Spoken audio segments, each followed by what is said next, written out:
Si la seule réponse collective que nous apportons ce soir en quittant cet hémicycle, parce que la droite sénatoriale aura considéré qu'il ne fallait pas voter cette proposition de loi, si la seule réponse que nous avons, c'est le statu quo, alors, mes chers collègues, à la rentrée prochaine, il y aura de nouveau des dizaines de milliers d'enfants sans AESH.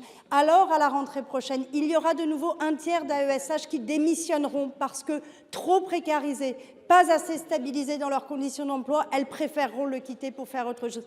Alors, à la rentrée prochaine, nous aurons des AESH sans formation. Nous n'avons plus le temps d'attendre, il faut agir. On peut regretter que, comme par hasard, ce sont très majoritairement des femmes qui occupent ces statuts et qu'il y a des réticences politiques à mieux stabiliser ces emplois qui sont précaires, qui sont à temps partiel subis. Et je tiens à dire que c'est la double peine pour les femmes. Parlons aussi de la situation des AESH qui vivent avec 850 €.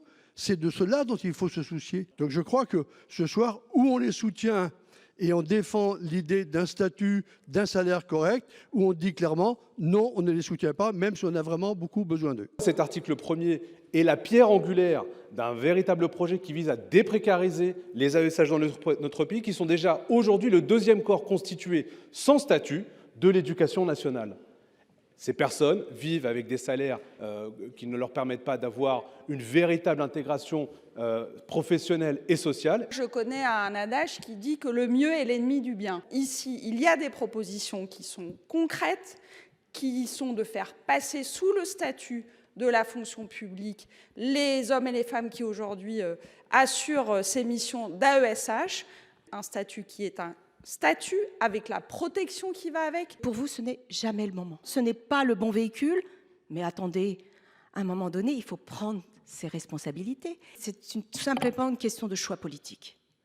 Quand on fait des choix politiques, on met les moyens et on fait en sorte que ça puisse être possible. Et quand on est élu et quand on est un responsable politique, c'est envisageable. Prenons nos responsabilités. En tout cas, ici à gauche, on la prendra.